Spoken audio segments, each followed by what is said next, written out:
We'll officially get started after our little chit chat. Welcome to another episode of RPC Conversations. For those who don't know me, watching the recording back, my name is Claire Markwick and I'm the founder of Reignite Performance Coaching.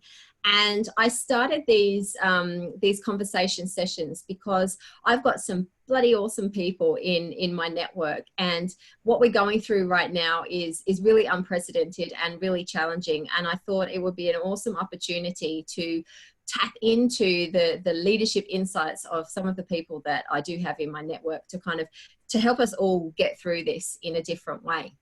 So today I'm so thrilled that Pat said yes to this. We've got Patrick Westwood. Now, Pat, you're the District Manager of the Southern Border Region of the RFS. Have I got that correct?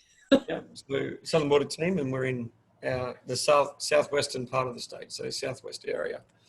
But that's all semantics. Cool. Yep. Do you want to start us off by we've got lots more people jumping on now. Hey, everybody. Just a little bit of housekeeping for those who have just jumped on. Happy for you to turn your videos on if you would like to show us your lovely faces, but if you don't want to, that's fine. But if we can keep microphones on mute, please, just for the purpose of the recording, and any questions and comments can go in the chat box.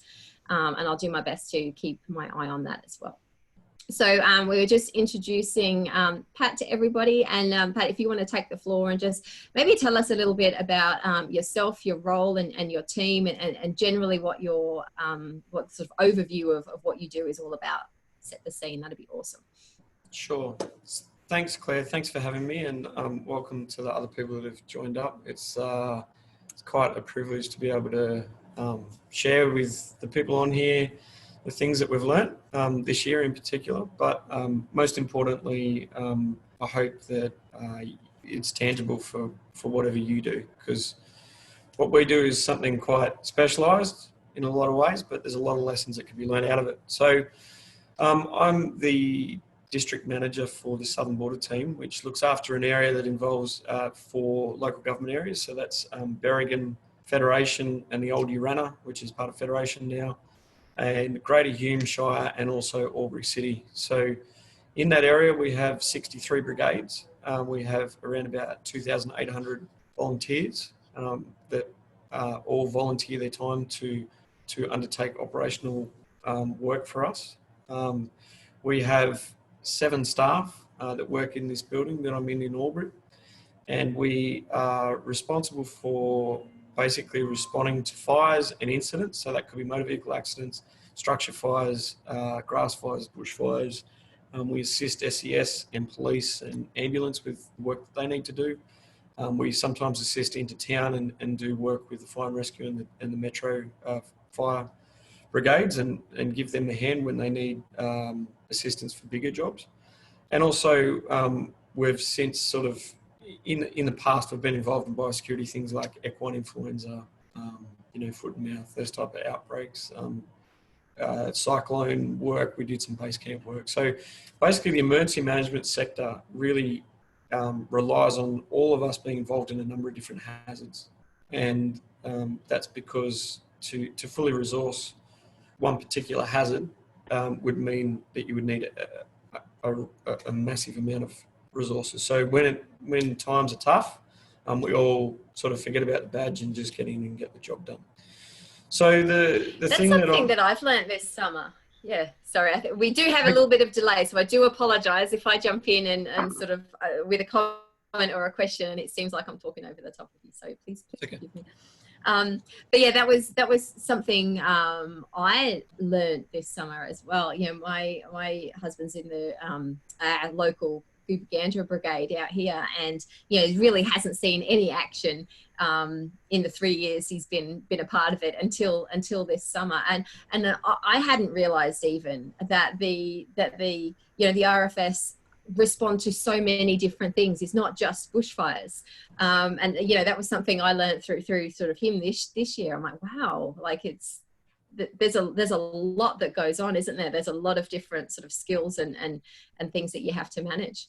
Yeah, and I think that's it has its challenges with it, because it increases the span of training that we need to undertake for our members. So you know, we're training people in working on roofs, and yesterday they're out helping tarp roofs with SES. And then on the other hand, they might be cutting trees down, and then they might be undertaking direct firefighting or assisting ambulance with community first response. So our portfolio is quite wide, and I suppose the best thing about the Rural Fire Service is the fact that we're a cross section of community. So if you go into any small locality, any dot on the map in any place, and you put a knife through the community and just opened it up and looked at what you had, you'd see you have young people, you have older people, you have men, women, you have some cadets come through as juniors, you have professionals that might be, you know, professors. Like we've got some professors in our brigades. We've got people that work for the UN. We've got labourers, we've got tradesmen that run their own businesses. It's quite incredible, and directors of companies and other emergency service workers. So it's quite a privilege to be able to deal with community at that level and be able to lead those people. Yeah, I see that the benefit in that is that you can get all their skills and all their knowledge and harness them into doing what you've got to do. Well, that's really interesting, isn't it? Because I think in the sort of the business world, that sort of office-based world, there's this real push to increase the diversity on teams, to bring that wealth of knowledge, different perceptions, different experiences, and the benefits that can have to a team. I mean, you've got that to the max, really, haven't you? When you think of what you've just described. So, how many people are you responsible for? Like, what's the sort of dynamic of your team? So our team in particular has around about 200 trucks. These are all our trucks on the board behind me. So essentially those vehicles and those appliances are manned by 2,800 volunteers on the books, and that would be across 60 brigades. So, well, 63 actually. So it's spread out geographically. It's spread out, you know, into villages and then small localities, and some trucks are just on farm. So really, we try and use I suppose we're a paramilitary organisation. You know, we've stolen a lot of the structures out of the military stuff, and we don't do that the same discipline level as the military would do, because we have a life outside of what we do, you know. Yeah. This is something that people are doing in addition to farming and business. So there's a struggle, but we find the balance between having a chain of command, having span of control, and those words are pretty much our key slogans to keeping things running. So we have structures put in place to be able to manage 200 trucks into groups. And there's some really fantastic things that came out of the military, in particular, the span of control, which is something that we talk about, saying that, you know, after you're running 5 things, things are going to get tricky for you. You're not going to be able to mentally comprehend how to manage those 5 elements. And so when we start to get 25 people working on a job, we'll put them like reporting to 5 different people, and the person above is talking to 5. So everyone's talking to 5. So the person in the middle is talking to 5 people down, and the person up the top is only talking to 5 people. And so as the tree gets bigger, that's what you mean by span of control. You're keeping things within the kind of the chunks of information that people can understand, you know.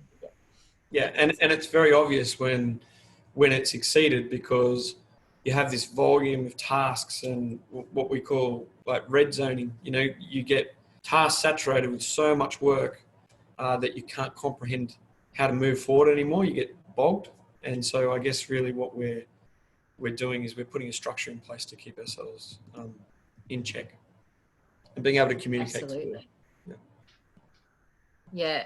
So with such a large, diverse team, as you've said, like ranging from like cadets through to, you know, tradies, professionals, like these are not people who are full-time firefighters. These are volunteers, like you say, who are working their normal day job, doing their normal life, and are then called in when they need to. what sort of foundations do you set as a leader? For you mentioned the span of control, but you know, I know sort of from knowing you and talking to you previously, you've got some sort of key sort of leadership ground rules, if you like, or leadership sort of frameworks that you sort of operate through to sort of keep a bit of control within your team. Would you mind sharing a bit about those? Yeah, sure. So I think the first comment is we shouldn't confuse pay and the amount of time people spend for professionalism. So just because someone is paid to do it 40 hours a week doesn't make me any more professional than someone who's not paid to do it 40 hours a week, or another agency. And I think that's a really important thing to think about, because what we encourage our people to do is train themselves to a level of expertise. And some of the people we've got are incredible at executing that. And so there's a number of things that I would like to probably think as a leader of those teams that we pride ourselves on. And one of those is integrity and being trustworthy and honest to each other, because you know, it's a challenge for everyone. It's a human thing to struggle with being honest and having integrity all the time, and especially when you're under pressure. And you know, if you add to that the complications of people's home lives as well, and the pressure they're under, or they might be sick or whatever, that sometimes those things get quite tricky. And so one of the things that I try and hold myself accountable to is to be as true to my word as I can be, but also to expect that people respect each other. We respect that we're of different backgrounds and different knowledges and different experience, and that we don't shut down people because of that, and we don't create cliques accidentally. So because one of the things that's really important is, and it's a challenge, and by no means does anyone ever get it right, and that's including myself, is communication. And I think when you don't have respect, communication doesn't work. And when you're working in a high pressure environment like we are, if you're not communicating, things will fall over, and especially when you're doing lots of people. So I think there's some really basic human things that I like to try and, you know, get people to remember, and that's respect and integrity, and also having the same goal as a team. You know, when we see individual actions that are not aligned with the team, we should be able to call that out, because in our field, that can cause some serious safety issues.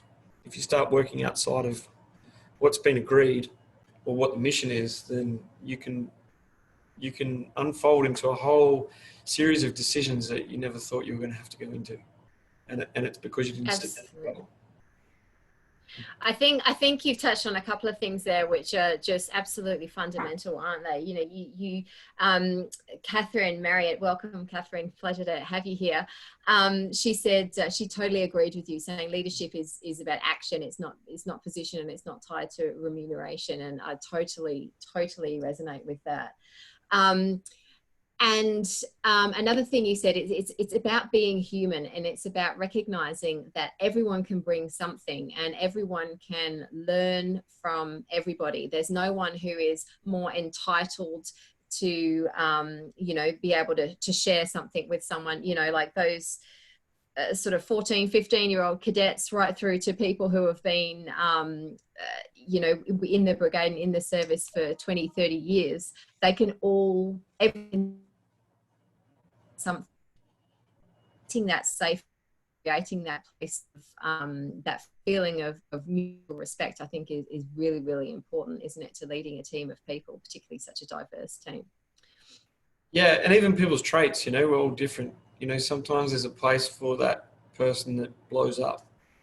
Sometimes they're useful, you know, because they'll get it off their chest, and they'll start a collective discussion pretty quickly, and they'll also resolve one quite quickly because they want to make those decisions. And that's that personality trait stuff that I know we've talked about. But one of the best people that, best type of people that I sometimes go to, and that's, we all know someone who's would come across as lazy, you know, and we think, oh, you know, just throw them in the corner, they're not going to be able to help us. But in our environment, sometimes those people are really handy because they find the quickest way to get something done and the easiest way to get something done. Absolutely. And so it Yeah. can be quite, sometimes you don't have time to consult with people, but I think being able to recognize that if people are going around in circles, there's always another opinion somewhere, and sometimes they've got the answer. Yeah. I actually enjoy that. And I guess something that happens a lot in terms of emergency response, and it probably should happen a lot more in general day-to-day practice, but I'd go out on a limb and say that it probably doesn't, is sort of the debrief after an event, and the the reflection and the learnings from that. I mean, generally speaking, this summer aside, we'll get to that, but what's your sort of philosophy on debriefing and learning? And like you say, maybe in the moment you don't have the time to sort of touch base with everybody, but how do you do that afterwards? Well, this year it was particularly challenging, and we had such a volume of like operations within operations. Like there was a campaign going on, and then you would go to an area and you'd work in that area, and then you'd leave that area and you go to another area and you work in it and you leave it. And so we were coming and going, and all of our people were coming and going as well. One thing that was really important was that that we debriefed them in two formats. So the first one is to undertake a hot debrief if you can. And a hot debrief might be a quick debrief with either the crew leader or the person that's supervising those crews. And you could think of that in a workplace. That might be like the manager or the supervisor, having a quick chat, what went well, what didn't go well, what can we do better? And warts and all, and just get it out, because sometimes you don't have time to do the rest of it. So in that instance, you might just write down a couple of things that need fixing, or a couple of things that went really well that we can redo. And that's those hot debriefs are vital. Sometimes you can do something in between a hot debrief and a full after action review, which we're sort of going through that phase at the moment, which is a long way, a couple of weeks down the track or months down the track, where you sit down and you actually tease out the issues and you facilitate it, and you try and draw out what went well and what didn't. Those take time. They've got to be structured. They've got to be facilitated to get good results out of them. But in between, you can have these changeover briefs or handover after action reviews or hot debriefs as well. And I guess what you can do there is it's about getting all of the people in the room, letting them have their say about what they were upset about, what they were happy about, but drawing it back to the mission. So we had so many crews go away this year. And I'm just looking at one on the board, where I've scribbled down, I think it was strike team 89. So you're talking, this is the 89th strike team out the door, and we're still taking debrief notes and still finding things that we can improve. And we learned a lot this year because we were doing these debriefs. But part of that debrief process was always saying to them, to begin with, why did you go? And I'm just looking at the one there. It says, we went to help out, and we didn't, the people we were going to needed our help. So part of the debriefing process is sticking to that mission that you set, but you can't really have a good debrief without having a brief to begin with. So we brought these people in at the start of their deployment and said, look, you're going to be mucked around logistically. It's going to take time to get places. You're going to have to hurry up and wait. Things are not going to be ideal. You're going to get on a truck where there's not all the gear on it. You're just going to have to adapt and improvise. But you need to remember your mission is to go and help.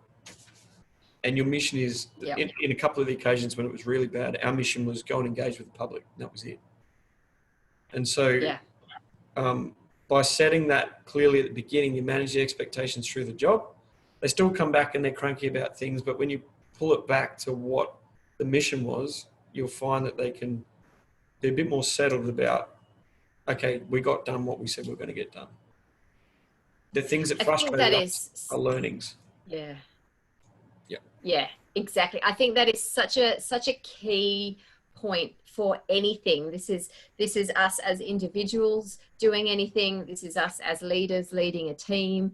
even right now, leading our families, you know, those of us with young kids, and you know, sort of helping them through this home learning and through this whole time, that concept of having a purpose, clearly defined purpose, a clearly defined mission, the why, you know, this is why we are doing this. And like you say, excuse my sort of colloquialism, shit does hit the fan. Stuff does go wrong. You know, we can not have the resources that we need. And, you know, I'm sure you've got lots of stories you can sort of perhaps share about that in a few minutes. But that debrief time and that reflection time is so much powerful when we can tie it back to what we were doing in the first place, because we can, like you say, those trucks could come back, and those guys and gals could come back and be like, well, what the freaking hell just happened there? What do we actually do? And we didn't have this and we didn't have that. But when you can tie it back, when you can remind them, remember, the idea was you went out there and you engaged with the public. That was the mission. That was what you were out there to do. And they can be like, oh, well, yeah, we did that. And it sort of perhaps brings that sort of sense of fulfillment, satisfaction, completion maybe. And like you say, the bigger things you can come back to, but in that moment, it gives them that sort of settled feeling, I guess, to go, okay, yeah, I did do a good job. Yeah. I mean, it's about purpose, really. And I think firefighters in particular, we're very hard on ourselves when we don't get anything useful to do. And what useful means is something different for everyone, you know. So useful means my skill sets are at this level, and if I don't get a job that's at this level, then I was wasted, and you may as well have gone and got someone else to do it. And then on the other hand, you know, people want to be helpful. That's why they're doing it. So there's a really easy mission in leading people in this field, is that if you can help them help people, which is 90% of the reason people are in it, then they'll get some fulfillment and they'll want to come back. And that's a big thing. And the other thing is feeding people appropriately. It's very important. The core, or the absolute core basic needs of survival, food and water. Yeah, food and shelter. Again, the one thing I always say. Yeah, again, like from you know, my own personal experience of this summer, you know, Terry had come back from 12 hours. He was doing a lot of night shifts up around sort of Tumbarumba and Batlow. And, you know, he said you could be, I mean, as I say, it was his first experience of real active fire, and geez, what a fire to have a first experience of. But he was like, the simple things of being able to come back to the truck and have a cold bottle of water. He's like, it just totally re-energized, revitalized, and was like, right, I'm ready to go again. So, you know, you can have all the leadership frameworks, all the complex policies and procedures, and they all have to be there. But you know, like you say, it's the really, really basic things as well, of being able to have a muesli bar and a bottle of water and re-energize, and off you go again. It's so important. And actually, that's a good point, because it's actually the micro things that destroy morale. Sometimes big events or big occurrences within an operation don't have as much impact as the small things. So not being able to communicate clearly at a critical moment, even though it's a really small message, and what it does is it breaks morale. So if you can't get through to someone and your message isn't being understood, you're going to give up. Like, human nature is to go, I'll work out another way to do it. I don't need that. But when the communication starts to break down, that's when all sorts of problems happen. So, you know, I think that's the challenge, is getting those little things right. And none of us, like, you put 200 people or 500 people like we've had on the fire field, and if you don't have good structures in place and the communication pathways aren't there, for example, a physical thing like not being able to get radio coverage between 2 points, then you find everything starts to break down. And I suppose that's the annoying part of the job, is that one tiny chink in the thing can really undo you quite quickly. And it takes, it takes a bit of ingenuity to recover from that, but it also takes direct leadership. And I'm not saying just from my position, but from the people on the ground to have the integrity to say, I'm not going to let this stop the mission. We're going to do this. We'll adapt by getting in touch with these people on the hour, at the next hour or whatever, and setting something up, Yep. not just cracking it and losing morale. That's what I find is a big difference in the field.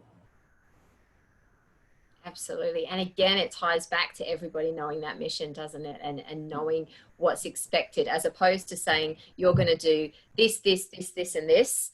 And then one step in that process breaks down, and then they're like, oh, now what do I do? You know, it's like, this is the mission.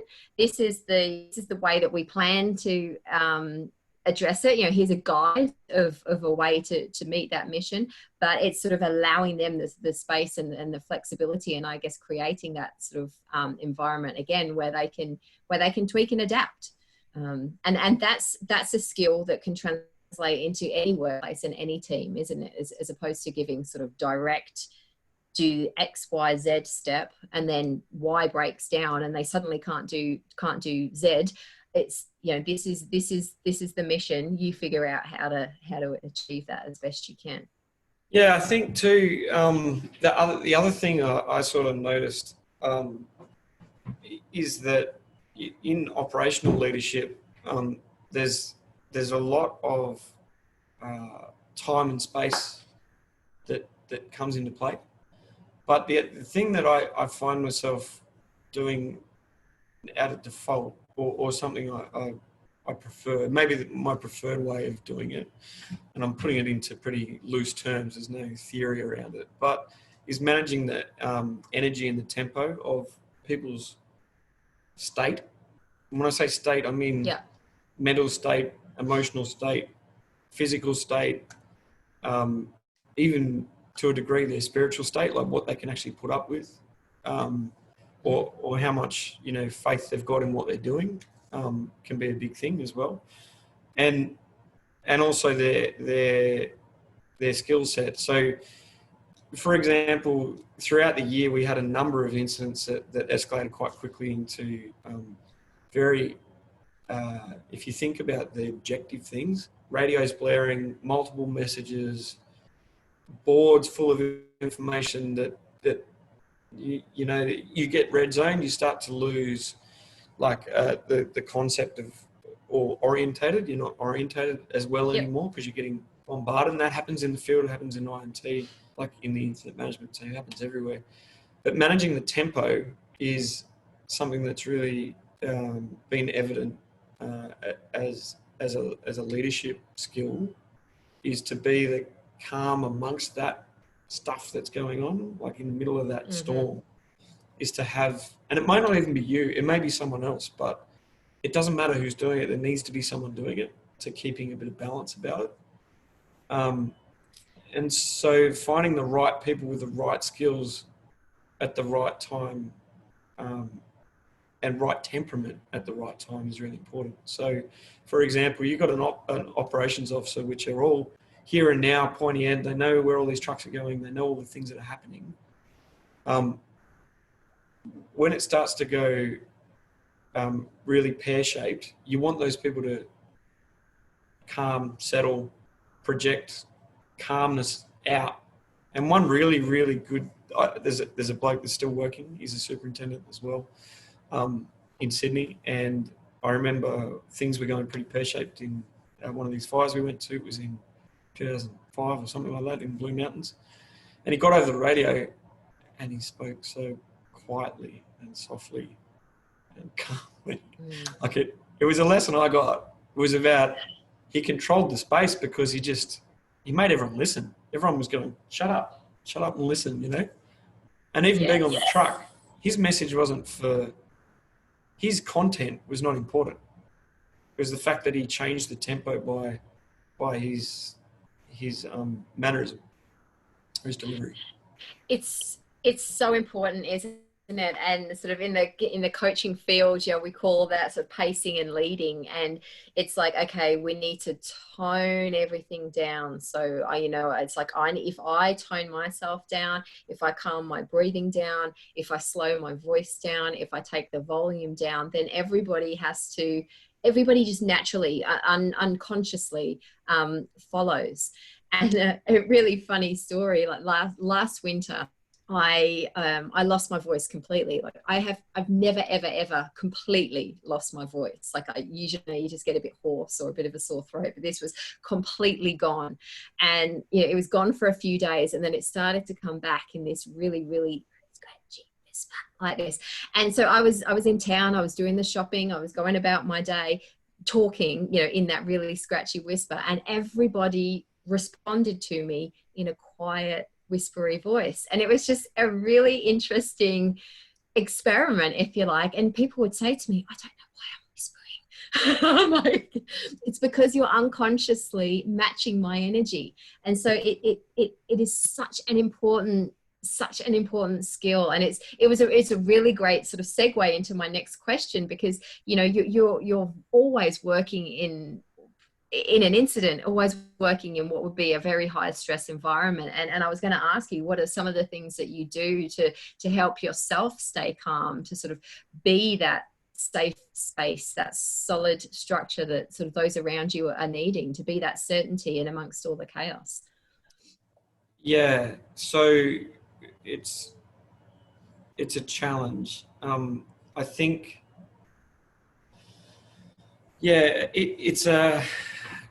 there's short, sharp bursts of self-reflection that you get where you go, I've got to stop reacting like that. And like I'm quite open, and that's just my personality, like I will react at something, and then I don't hold grudges, but I will blow up about it and then forget about it or get on with it, fix it. But you find yourself checking yourself about what are you projecting, what because people, I think, they will mirror you, whether it's on purpose or accidentally. And I think that that the thing about that is that how do you transfer? For me, it's about how do I transfer that energy to others to turn it into action. That's at a bit of a it's a bit of theory of the level I'm talking at. But I suppose, how do you transfer that drive to do something, or the up tempo, into other people's action?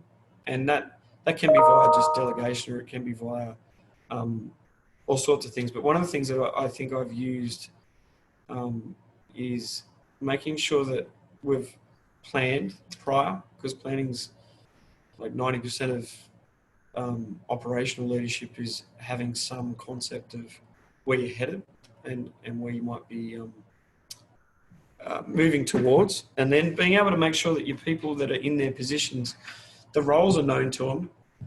But it's nice to have people that are striving to get better in those roles, like people that aren't completely comfortable, because what it does is it creates questions, and that's what you want, even if they're short, sharp questions. You want this environment where people are, we call it like crew resource management, like where we're checking on each other. Like, did you hear that?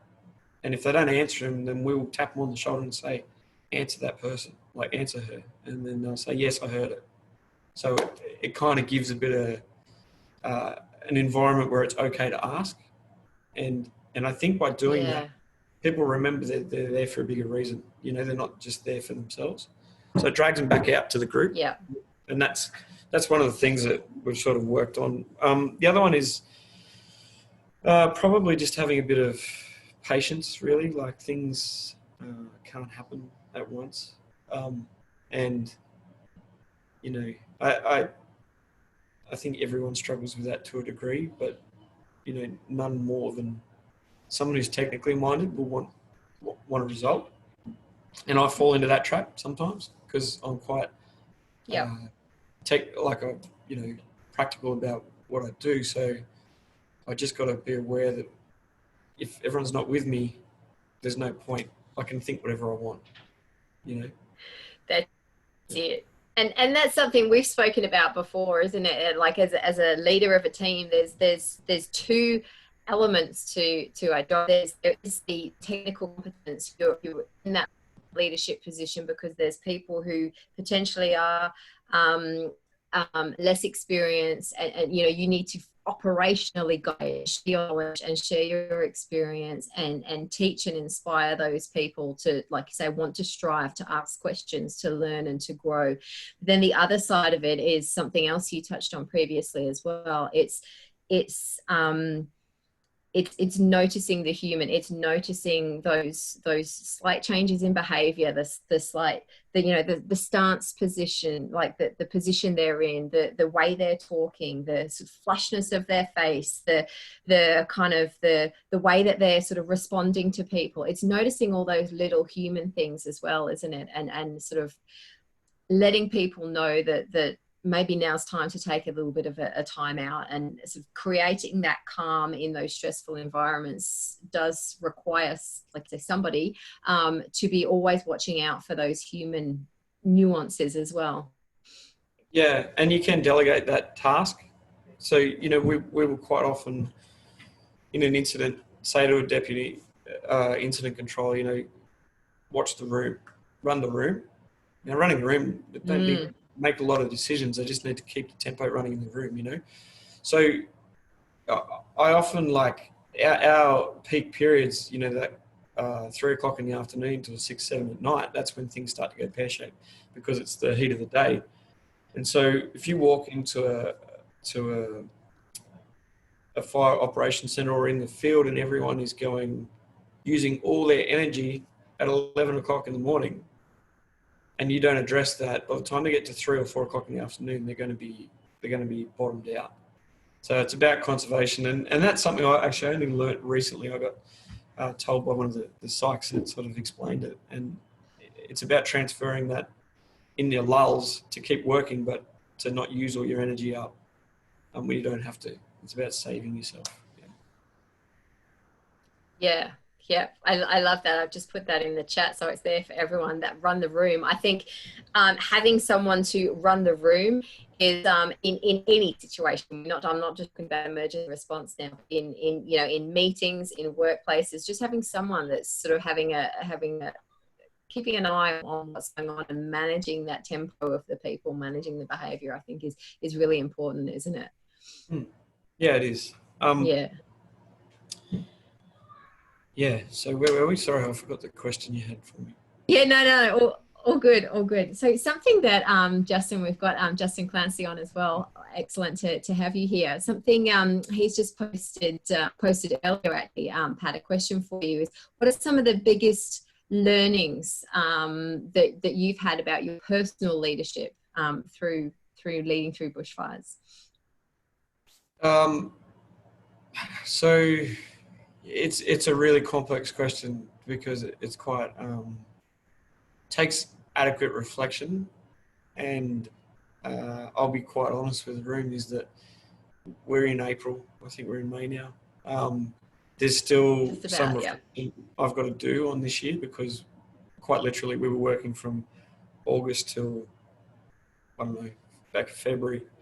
So that was it was unprecedented. It was a big year. I think two of the immediate learnings I got from this year, one of them was about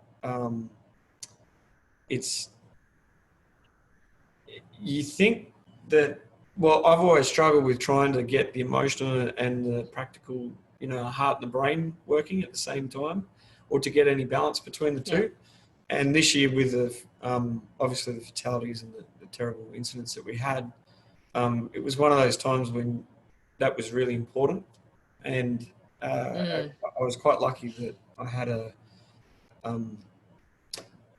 very senior officer come into the building, and he did something quite empowering for a lot of people. And he said it's okay to be emotional or feel something with what's going on. If you don't, then something's missing. You need to go and think about it. And I think that's a lesson I got out of this one, was that it's okay to let people do that. And there's not very many instances where you really have to go into that realm, but that was one of them that I recognised it. And I think when you let yourself go a little bit with that, you can you can portray a more, or you can reveal a more authentic version of yourself. Like I know, like you show the human.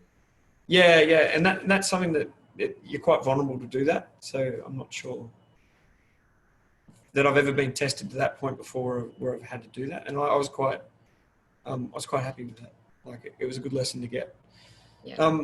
The other one was about something I've completely forgotten. If I go right back in 2009, in 2009, I did a lot of house loss surveys through Victoria after Black Saturday, and I think after the fifth week of being in there talking to people and the like, the sheer gravity of a million tiny pieces revealed the big picture. And yes, that was a lesson I got on mortality, which was good to have because it gives some confines to how you work. You know, I think that we struggle to have an end and a start point to work within if we don't define it. And that moment back in Black Saturday was one of those things that I got out of it, which I was very grateful to get because it gave me a reference point for worst case, basically.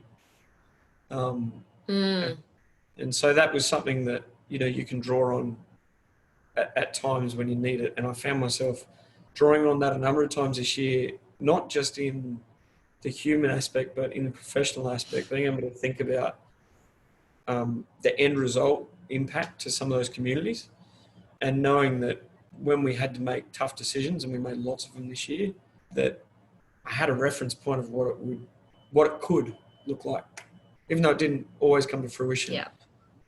And I guess the lesson was not to be biased by it. So know that it's there, but not be driven by the fact that is going to happen, because it's not. Every situation is completely different. You only have like a present moment. Yeah, that's happened. Yeah. So yeah, that was something I learned, and I suppose I think over the year, one of the things that I picked up was the importance of debriefing was really vital. Like it was just something that I was so grateful to be able to talk to so many people about what they went through and got their lessons for free, and could change the way systems and structures worked, the way people reacted to it, the things that we could do. And this year was like an exponential learning process, like everything. I think there's a lot of people would say, yeah. It's I think, you have mentioned the debrief lots of times, and reflection, I think, is something that's incredibly important on that personal, emotional level, but probably even more so on the technical, operational systems and processes level. And again, it's not something that's isolated just to sort of emergency response and fire. That sort of that reflection, that debriefing, that constantly asking what could we do better, how can we improve this, how can we tighten this, how can we make this more efficient? They're questions that we should be asking in any workplace at any time. Would you agree? Yeah, absolutely. And I think it's just so important to take them down and become routine about doing that, because the thing is, you keep seeing those things come up. You might have tried a small solution, or you might have tried nothing because you just couldn't get to it, and you keep seeing the problem come up. And when you start seeing it return all the time, that should be the trigger to go, hang on, this has come up half a dozen times now. We need to deal with that. The last one I remember that I wanted to tell Justin was basically capacity. Like the amount of things that, like, we've scenario driven the worst case scenarios so many times in exercises and laughed about them and gone, that's never going to happen. There's no way that we could have, like on this board up here, that whole thing covered in red emergency warning messages. It's just, you think to yourself, that's not possible, and we used to say, oh, that's not realistic. How are you meant to exercise for that? But when it happened and we had 17 at a time, and you're working in one of them, and there's so much competing priorities for strategic level thinkers at the state level, and then also us about how we manage with whatever resource we've got, because we can't get any more, or make use of things that we don't usually use. What you find is that your capacity is a lot bigger. You know, you can get by on a lot less sleep than you think. Your brain has got a lot more capacity to be able to deal with stuff than you think it does. The power of adrenaline is incredible if you know how to use it. It causes fatigue at the end of it, like when the fire season stopped, you fall over, but you need it when you need it, you know? So yeah, I think capacity was one of the other things that I picked up that I was quite happy about. Absolutely. Yeah, no, I hear you. I can see Justin's got his camera and I can see him nodding away as well. It's one of those things, isn't it, that, you know, when as human beings, when we're pushed to the absolute limits, it's amazing what we can do. It's amazing what we can achieve. But I think at the same time, it's also really important to have that understanding that we can't keep going at that pace all the time. We need that little bit of downtime, don't we? We need that cold bottle of water to recharge and re-energize. What are some of the things, you know, maybe mentally or physically, you know, that you really relied on to get through this season? Well, it's like a solid 4-hour sleep was helpful, if I could get it. You know, to be quite honest, the biggest things were watching sugar intake. Like you can get caught in a sugar trap, you know, especially when you're in a high pressure environment. You're always chasing a burst of energy, and that's really bad for you. That's terrible. Because once you're on it, that's it. You're stuck in these peaks, and you can't afford to have those peaks and crashes in an environment where you need to be stable. So thinking about what you're actually putting in you is pretty important. Trying to eat meals at the right time, even though you're working and you're in an environment that's closed in. It goes absolutely back to basics, because you can get by without eating. It's fine, but you're going to operate a lot better if you've got good blood sugar. Really, I think blood sugar's got a lot to do with it. Absolutely. But I don't know a lot about it, but you know, like fruit and slow release stuff was quite useful, because there's so many things that you can do, but if you're not eating properly, that's a real big thing. The other one is maximize the downtime. So for example, like I was on a duty night shift and I worked all night. I came in the morning after night shift at 6, 7 o'clock in the morning, and we had a really bad day, and I came in and I handed over to someone, and by handing over, I meant everything, like divert the phone. You're just going to have to deal with a whole lot. It's important because especially when you have a sense of responsibility, part of you will say, don't, you know, you need to keep on the ball because it's a really bad day. But after about the 50th bad day this year, you know, that's not doable. So it's really important to be able to pass that on and give yourself, even if it's only a few hours. And for that example, you know, I came back at 12 o'clock that day, you know, had a bit of a rest and did some stuff, and then came back and ended up standing down again, which was fine because they were on top of it. But things were escalating, they got sorted. And then I said, okay, you got it? Yep, cool, all right, I'm going to go back and finish off my downtime. So maximising those is really important. I think you've just hit on something that is so very important, and I know that other leaders that I'm working with at the moment, you know, are feeling very, very stressed and very under the pump, and you know, I've got to get this done. I've got to get this done. I've got to be the best leader that I can be. But you know, what you said there is perhaps a takeaway that we can all have, is that sometimes to be the best leader that we can be, it takes completely stopping, completely backing away and just recharging, even if you say just for a few hours, to then go back with that sort of clean slate. Right, okay, now I'm back. Now I can look at this with clearer vision and move forward. Yeah, and I think that you can't be too hard on yourself either. Like everyone's well, I don't know about everyone. I can't speak for everyone, but I'm my own worst critic. And so being able to, yeah, I assume it's a human thing, but yeah, to be able to accept the fact that, you know, if you're no good, no one else is going to be that happy being around you either. You know, you're not going to be, yeah, maybe be able to communicate. Absolutely. I think there's some awesome conversation going on the chat. So what I might do is maybe open up microphones in a minute and just let everyone maybe ask any questions or express any thanks that they've got. But probably the last thing I want to ask you before I do that is, looking back on all that this summer was, if you could give yourself one piece of advice where you are now, to even as far as August, when it all started kicking off, what's the one piece of advice that you would give yourself in sort of how you manage yourself through this time? Putting you on the spot there. Tough question, it's a big question.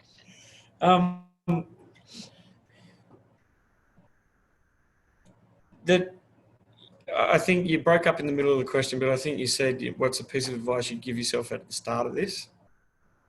If you could, from what you know now, is that right? Yeah, that's right. Yeah. It probably would be, there was times throughout the year when we didn't understand the depth of your capacity because you hadn't been pushed to that point yet. But I think it would be to not be afraid of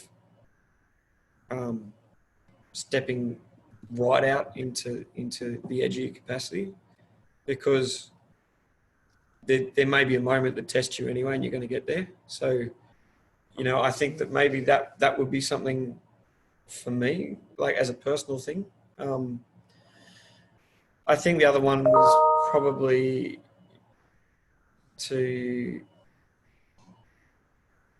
I think the communication thing, being deliberate and more present in communications probably would have alleviated some things. And yeah, I try not to think about hindsight too much, because it's our worst firefighter. We always say it, I actually am of the belief that with everything I knew at the time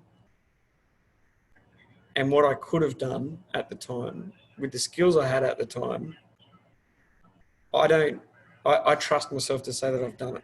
I couldn't have done any more. Absolutely. But then, so perhaps what you're saying then is the advice you would give yourself is to trust yourself. Yeah, probably. You've got this. Yeah, because there's a lot more you learn after it, and you're going to do that next time because it's part of your knowledge. Yeah. Yeah. Can I give a quick? I think it's absolutely. You're right. No, please do. Please do. I'll stop talking. You go. And just to recognise that the journey is different for everyone. So their professional journey is different. Like, people went ahead leaps and bounds this year. There's people's emotional journeys that are different. Like what's happening out of work is different for a lot of people. I must have had at least 4 or 5 conversations with different fire people from different agencies, from different countries, from different states, about the impact on home life of this year, and understanding that that there was a challenge for a lot of people this year about how to be present in 2 places at once. So yeah, I think that was a big issue for a lot of people. And then I can imagine. Yeah, so their journey is all different, but it's important to talk about it. I think we had some really good, especially on some of the night shifts where it was a bit quieter. We did have some really good discussions with people, and that's a nice thing to be able to do. Absolutely, and so important. Yeah. So I wanted to give a shout out. Yes. Always happens, doesn't it? Sorry. Adelaide, go. You want to give your shout out. I see Justin Clancy is in here. He's our local state member of parliament.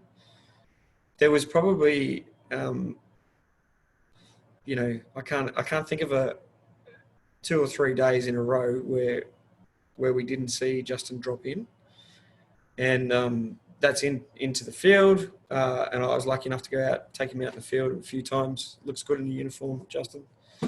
But we went out and talked to people.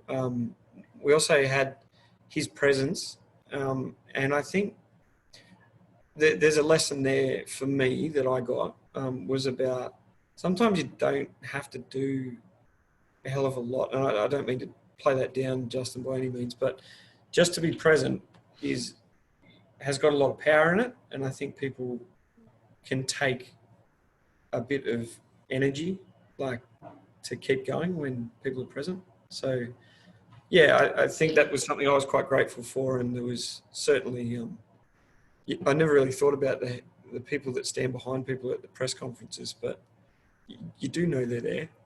Like it is, Yeah. You do know they're there, you know. It's a weird thing to do, but yeah, definitely.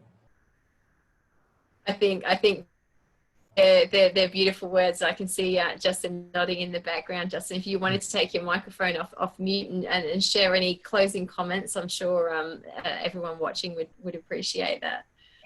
Putting you on the spot now.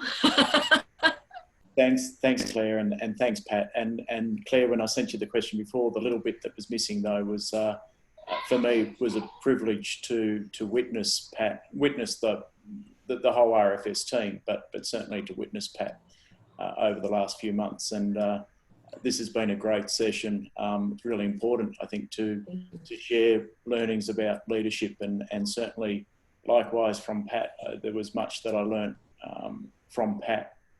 Particularly, you know, we look at what was such a disruptive event, and I suppose when you look at leadership journeys, I mean, it's those disruptive events, aren't they, that set the challenge.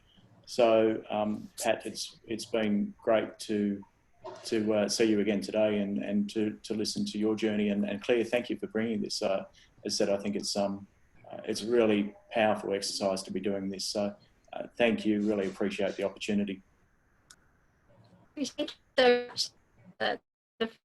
And just about on this conversation that is going on with your story. If any have any close comments or questions, please spread them comments or jump. I think she's in the Matrix. Catherine Marriott is the host now. Congratulations, Catherine. How the heck did that happen? Glad you got to host it. Technically challenged individual here. Hey, pardon? But that's That was a board decision. Yeah. Up quickly. She's back. Perfect. You're in the Matrix, Claire, and you're still muted. Catherine, you have to unmute her. There we go. That could not have happened at a better or worse time. I don't know whether that was my internet connection just was telling me to shut up. I don't know. I'll open the floor.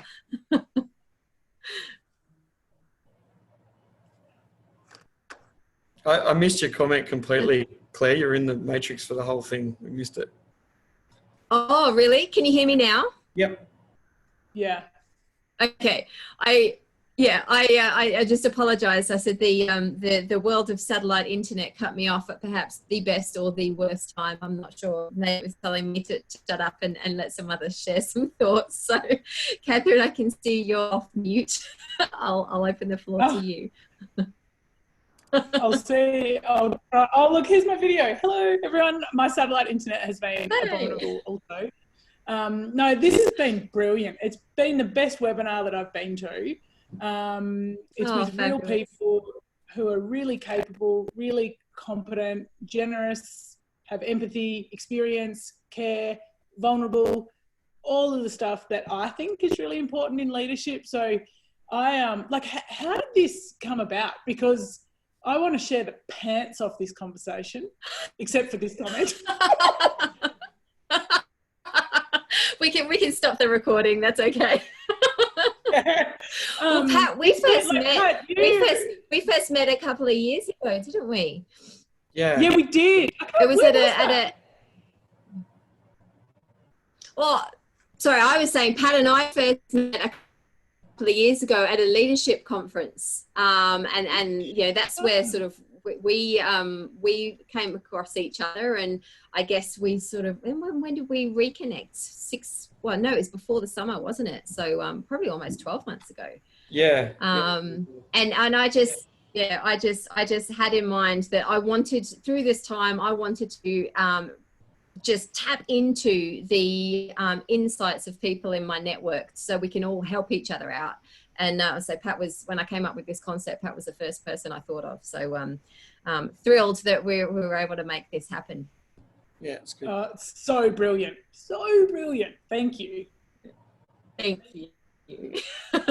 Love it. Love it. And good to virtually meet you too. Yeah.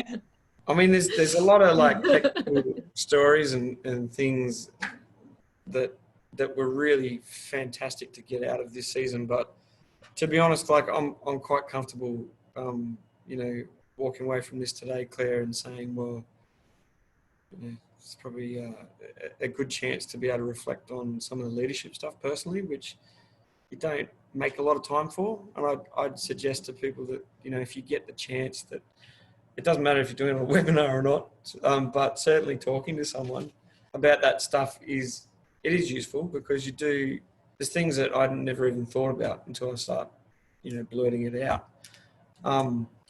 But yeah, I think that it's probably a good thing to be able to talk to and listen to other people talk about it. So I'll be keen to follow it if you start doing it with some other people too. Be good. Absolutely. Yeah, I did. There was one I did last week, and I'm doing another one next Thursday, so I can keep anyone who's interested in the loop for sure. Can I just? We are. Yep, go. Can I just say one thing, Claire? It's something I heard a couple of days ago on a podcast, and it really rang true. And it was, if you view your position as a privilege and that you're happy to be in it,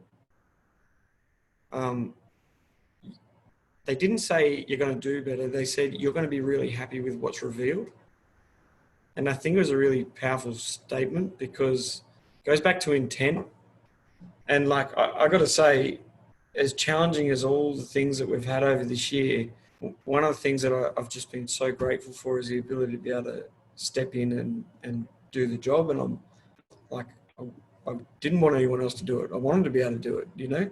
It's a good thing to be able to do. And taking that intent revealed something to me, like the stuff that I've talked to you about today, that I'm quite proud of. Like, I'm happy to own it. And I think that having intent in leadership to want to be there and want to do it properly and be happy about it is going to give people better results than just showing up. That's so bloody brilliant. That's all I've got to say to that. Yeah. Thank you Someone so much for sharing. Thank you. Yeah, someone write that in the comments. That would be absolutely awesome, because we save the comments and I can share them around too. Thank you so much, and to everyone who's jumped live, thank you so much. We really appreciate it, and I know that there's lots of people who have messaged me privately that are really interested to hear this conversation. So I'll be sharing this link around. I'll send you all the links. So Pat, I presume you're happy that if people want to share it to their networks as well, yep, then please do. And thank you. And if anybody wants to continue the conversation, you know, you will all have my email address when I send you the links out. If anyone is keen to share their knowledge and experience on another conversation, please get in touch and we can tee that up, because I think it's, like you say, Pat, it's a really important time right now for us to all to talk and to actually reflect on, you know, what we do know and what we have learned and how that can help others. So my intent with these webinars is for everyone to walk away with one one piece of gold that they can implement into their life, into their career, into their family, that's going to make a difference. So I trust everyone's got way more than one from this one. So thank you very, very much. I will sign off now and let you all get on with your mornings. Thank you very much and have a wonderful day. Thank you, Claire. Thanks, guys. Thanks. Awesome. Thanks, Pleasure. guys, Thanks, so everyone. much. That Cheers. was brilliant. See you. See ya. Great. Bye.